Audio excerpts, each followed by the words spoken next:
Chúng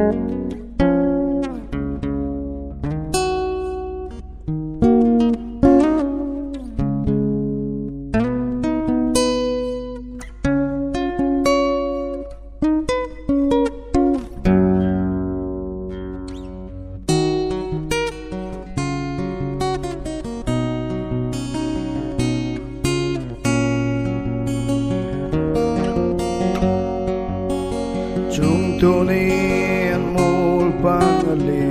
tay song thiên trường tô giang và hồ sông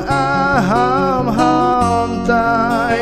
anu ya kỳ si lung lên giang và bờ